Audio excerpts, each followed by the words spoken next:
David రెడ్డిగా Manoj రాబోతున్న విషయం తెలిసిందే. అయితే రీసెంట్‌గా టీజర్ గూడా డ్రాప్ చేశారు. టీజర్ చాలా బాగుంది. చాలా బాగుంది అనంటే యాజ్ యూజువల్‌గా మనోజ్ యాక్షన్ లెవెల్స్ గాని, మనోజ్‌కి తగ్గట్టుగా టీజర్ రెడీ చేశారు. అయితే డేవిడ్ రెడ్డి అనే కాన్సెప్ట్ ఏంటంటే ఎర్లియర్ డేస్‌లో జరిగిన ఫ్రీడమ్ ఫైటర్స్‌కి రిలేటెడ్. మళ్ళీ రెడ్డి ట్యాగ్ లైన్ ఎందుకొచ్చింది అనంటే సెంటిమెంట్‌ని ఫాలో చేస్తున్నట్టున్నారు. As you said like Reddy అనే క్యాప్షన్‌తో ఇంతకుముందు గూడా సైరా నరసింహారెడ్డి అనే బ్యాక్‌డ్రాప్‌లో ఒక స్టోరీ వచ్చిన విషయం తెలిసిందే. సో ఏదైనా స్టోరీని మాడ్యులేట్ చేసుకున్నారా? లేక రియల్ టైమ్‌లో జరిగిన స్టోరీయా అనేది వెయిట్ చేసి చూడాల్సింది. అయితే ఈ మూవీకి సంబంధించిన కొన్ని ఇంట్రెస్టింగ్ సెగ్మెంట్స్ చెప్పుకోవాలనుకుంటే ఫస్ట్ థింగ్ ఏందంటే టీజర్ కట్ అనేది చాలా బాగుంది. టీజర్ కట్ చేసిన ఎడిటర్ చాలా బాగా చేశారు. ఈ మూవీకి బెస్ట్ క్రూ ఉంది. ఫస్ట్ పాయింట్ వచ్చేసి music by Ravi Basrur. Ravi Basrur music మీకు ఆల్రెడీ తెలిసిందే. సలార్, ఎక్స్‌వైజెడ్ మూవీస్ చాలా ఉన్నాయి. సలార్ ఒకటే కాదు. సో ప్రశాంత్ నీల్ మూవీస్ లో అన్నిటికీ కూడా రవి బసురా మ్యూజిక్ హైలైట్ గానే నిలిచింది. ఓకే. సో డైరెక్టర్ హనుమారెడ్డి కూడా చాలా ప్యాషనేటెడ్ డైరెక్టర్ గానీ మనకు తెలుసు. అయితే ఇది కాకుండా ఫైట్ మాస్టర్ అనేది సుప్రీం సుందర్ ఫైట్ మాస్టర్ గా చేశారు. సుప్రీం సుందర్ ఇంతకు ముందు భీమ్లా నాయక్ ఒరిజినల్ వర్షన్ కి ఫైట్ మాస్టర్ గా చేశారు. సో ఫైట్స్ ఏ రేంజ్ లో ఉండాలో మనకు తెలుస్తుంటది. సో నెక్స్ట్ వచ్చేసి ఏంటి అని అంటే ఈ మూవీ మీద బిగ్గెస్ట్ రూమర్స్ రెండు ఉన్నాయి.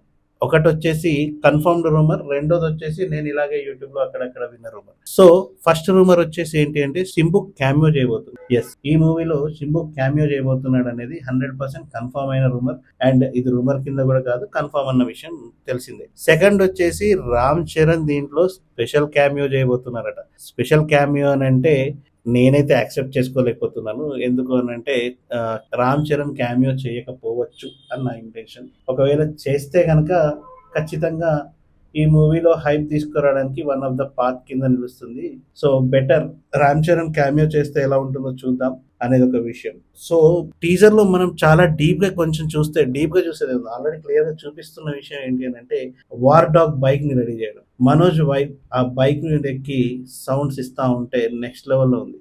సో మనోజ్ కి బైక్ కూడా పర్ఫెక్ట్ యాప్ట్ గా ఉంది. దానిపైన వార్ డాగ్ అనేది క్లియర్ గా మెన్షన్ చేసి బ్రిటిషర్స్ కి ఎప్పుడైతే మనని ఇండియన్ డాగ్స్ అను, సో బ్లాక్ డాగ్స్ అను, సంథింగ్ ఏదో ఒక పేరుతో డాగ్స్ అనేది మెన్షన్ చేశారు కదా, అలాగే దానికి రివర్స్ గానే వార్ డాగ్ అనేది బైక్ మీద మెన్షన్ చేశారు మనోజ్. సో మనోజ్ కి ఆల్ ది బెస్ట్ చెప్దాము డేవిడ్ రెడ్డి పర్పస్ లో. ఎందుకు అనంటే మనోజ్ కి సక్సెస్ చాలా ఇంపార్టెంట్. విలన్ గా ఆల్రెడీ సక్సెస్ అయ్యారు, మళ్ళీ హీరోగా సెకండ్ కంబ్యాక్ ఇస్తున్నారు, మళ్ళీ హీరోగా కంబ్యాక్ ఇస్తున్నారు కాబట్టి మనోజ్ ఖచ్చితంగా సక్సెస్ అవ్వాలని చెప్పేసి ఈ మూవీతో కోరుకుందాం. సో నెక్స్ట్ మూవీ డీటెయిల్స్ వచ్చేసి ధురేందర్. ఆల్రెడీ ధురేందర్ మూవీ చూసేసాం రైట్. 500+ సిఆర్ వసూలు చేసింది. ధురేందర్ రీసెంట్ గా తెలుగు వర్షన్ డబ్ అవుతున్న విషయం తెలిసిందే. ఇది కాకుండా నా ఇంటెన్షన్ పర్సనల్ గా ఏంటి అని అంటే Dhurandhar already Hindi version successful గా రన్ అవుతున్న టైంలో తెలుగు డబ్బింగ్ ఎందుకు భయ్యా అనేది నా ఇంటెన్షన్. ఎందుకంటే చావా మూమెంట్ లో అదే జరిగింది. చావాలో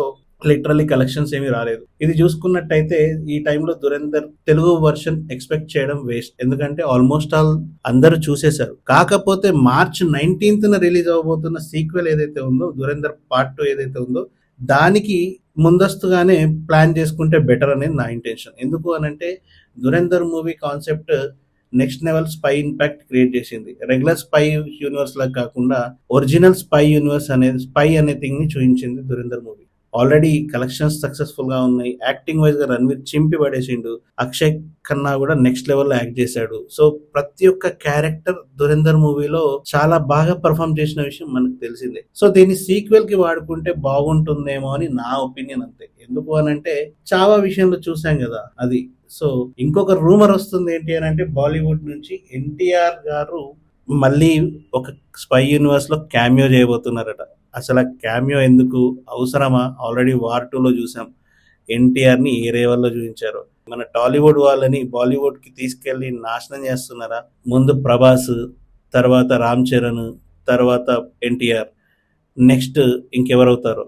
బాలీవుడ్ వాళ్ళు మన వాళ్ళని నెగిటివ్ గా చూపించే ప్రయత్నం బాగా గట్టిగానే చేస్తున్నారు.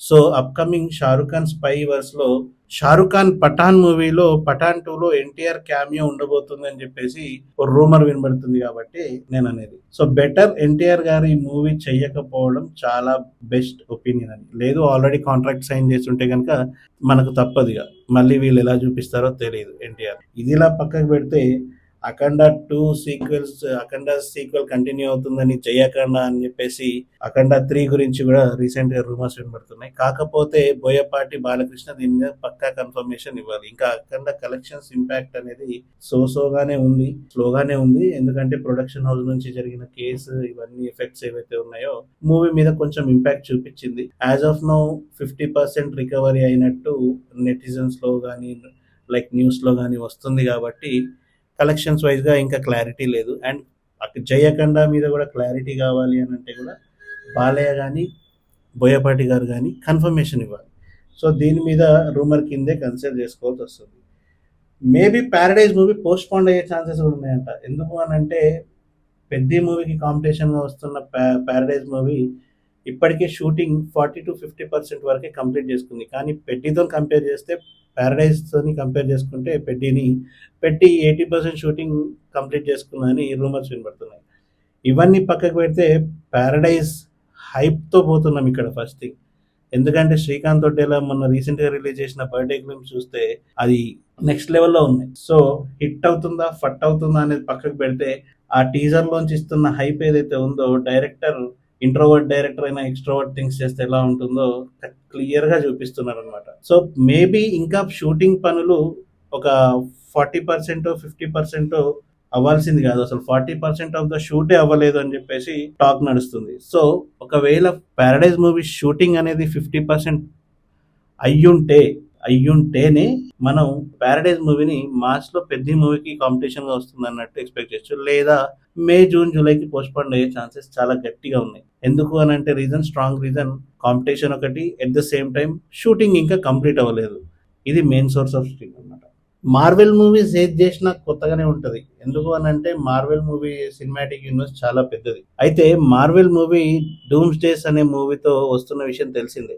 సో అవెంజర్స్ లో ఇది ఒక పార్ట్ గా వస్తున్న ఈ మూవీకి ఈ టీజర్ ని 4 స్లాబ్స్ లో రిలీజ్ చేయడానికి ప్లాన్ చేశారంట. ఈ 4 స్లాబ్స్ కూడా అవతార్ మూవీకి లింక్ చేస్తున్నారు. అంటే కలెక్షన్స్ కోసమా లేకపోతే మార్వెల్ ఫ్యాన్స్ వెళ్ళి టీజర్ ని థియేటర్ లో చూస్తారనే ఇంపాక్ట్. సో మార్వెల్ ఏది చేసినా కొత్తగానే ఉంటుంది కాబట్టి టీజర్స్ 4 స్లాబ్స్ లో రిలీజ్ చేస్తున్నారు. ఒకటి Steve Rogers trailer, Thor trailer ఒకటి, విక్టర్ వెనమ్ డోమ్ ట్రైలర్ ఒకటి, 4th ట్రైలర్ మొత్తం మూవీ ఎలా ఉండబోతుందనే ట్రైలర్. సో మార్వెల్ ఫ్యాన్స్ ఖచ్చితంగా అవతార్ మూవీ కోసం కాదు, మార్వెల్ టీజర్స్ కోసం పోవాల్సి వస్తుంది. డూమ్స్ డే టీజర్స్ కోసం అవతార్ మూవీ చూడాల్సి వస్తుంది. చాలా పెద్ద ప్లానింగ్ కదా. సో మీరు అవతార్ మూవీ కోసం పోతారా లేకపోతే dooms day trailer and teaser కోసం పోతారా? కామెంట్ చేయండి.